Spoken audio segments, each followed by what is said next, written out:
অনেক পুরনো দিনের কথা। একটি ছেলের মধ্যে একটি সমস্যা ছিল, আর সেটা হলো এই ছেলেটি অতিরিক্ত কথা বলতো। ছেলেটি 2 মিনিটের জন্য শান্ত থাকতে পারত না। ছেলেটি তার এই সমস্যা নিয়ে অনেক বেশি চিন্তাতে ছিল।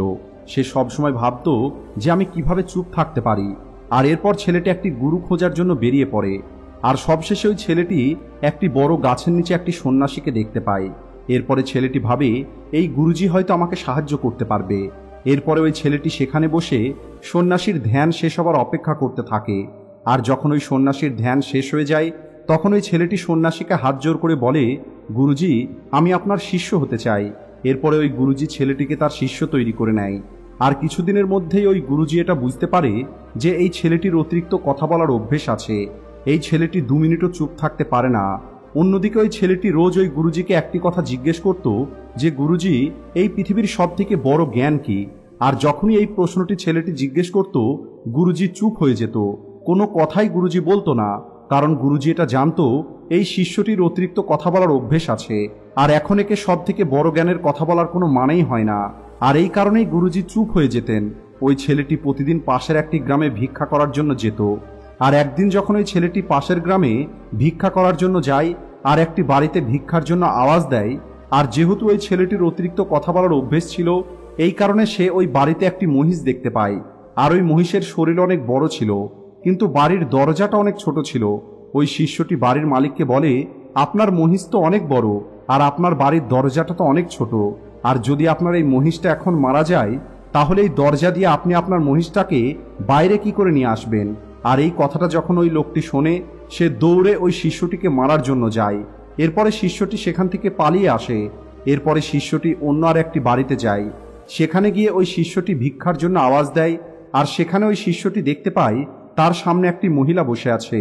আর ওই মহিলাকে শিষ্যটি বলে, আপনি আপনার হাতে কত সুন্দর চুড়ি পরে আছেন। যদি আপনার স্বামী মারা যায়, তাহলে আপনি এই চুড়ি দিয়ে কি করবেন? এরপরে ওই মহিলা শিষ্যের উপরে অনেক বেশি রেগে যায়, আর ওই শিষ্যকে মারার জন্য ছুটে যায়। ওই মহিলা বলে, একটি ভিক্ষুক এমন কথা কিভাবে বলতে পারে?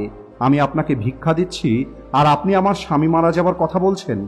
ওই ছেলেটি এর আগেও অনেকবার অতিরিক্ত কথা বলার জন্য অন্য মানুষের হাতে মার খেয়েছে, কিন্তু কোনোভাবেই সে তার এই অভ্যেসটাকে পরিবর্তন করতে পারছিল না।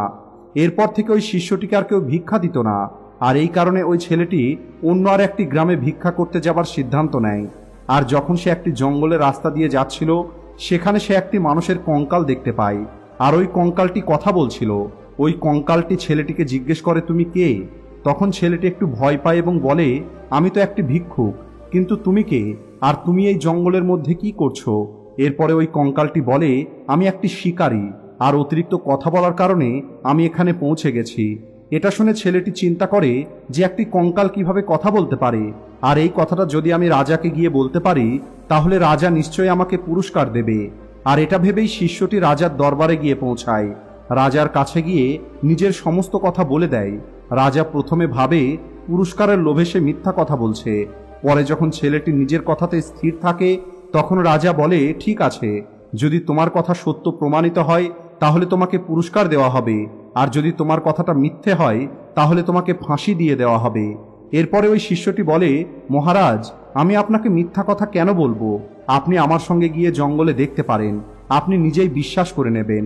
এরপরে রাজা তার 4টি সেনাকে ওই শিষ্যের সঙ্গে পাঠিয়ে দেয়, আর বলে, যদি এই শিষ্যের কথা সঠিক হয়, তাহলে একে তোমরা কাঁধে করে নিয়ে আসবে। আর যদি এর কথাটা মিথ্যে প্রমাণ হয়, তাহলে তাকে টেনে হিঁচড়ে রাজমহলে নিয়ে আসবে। আর যখন 4টি সেনা ওই জঙ্গলের মাঝে গিয়ে পৌঁছায়, সেখানে দেখতে পায় একটি কঙ্কাল পড়ে আছে। আর ওই কঙ্কালকে শিষ্যটি জিজ্ঞেস করে, তুমি এখানে কিভাবে এসেছো? তখন ওই কঙ্কালটি কোনো কথা বলেনি। বারবার শিষ্যটি কঙ্কালকে জিজ্ঞেস করে, কিন্তু ওই কঙ্কালটি কোনো কথাই বলছিল না। কিছুক্ষণ পরে ওই সেনাগুলো শিষ্যটিকে ধরে নেয়, আর তাকে টানতে টানতে রাজমহলে নিয়ে আসে। আর রাজাকে এসে বলে, মহারাজ, এই শিষ্যটি তো মিথ্যা কথা বলেছে। জঙ্গলের মধ্যে একটি কঙ্কাল পড়ে আছে, কিন্তু একটি কঙ্কাল কিভাবে কথা বলতে পারে? এরপরে রাজা আদেশ দেয়, এই শিষ্যের ফাঁসি দিয়ে দেওয়া হোক। এটা শুনে ছেলেটি ভয়ে কাঁদতে শুরু করে, আর নিজের গুরুজিকে মনে করে, আর মনে মনে বলে, গুরুজি, আজ আপনি আমাকে বাঁচিয়ে নিন, তা না হলে আমার মৃত্যুটা নিশ্চিত।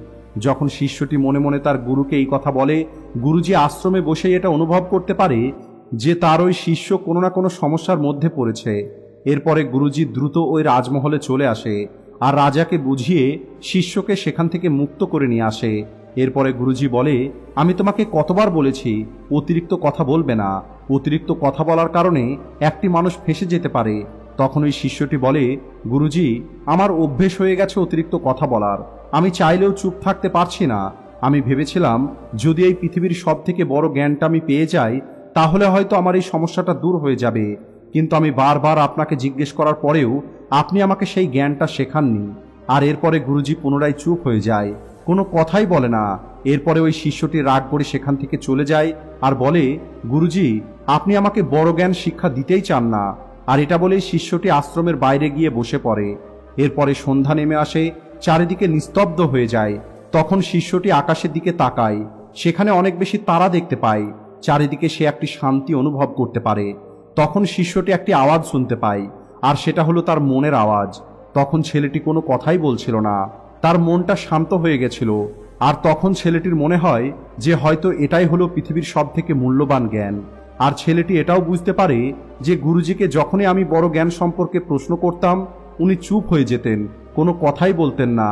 আর হয়তো এটাই হলো পৃথিবীর সব থেকে বড় জ্ঞান। অতিরিক্ত কথা বলার কারণে আমি অনেকবার ফেঁসে গেছি, আর প্রত্যেকবার গুরুজি আমাকে বাঁচিয়ে নিয়ে এসেছেন।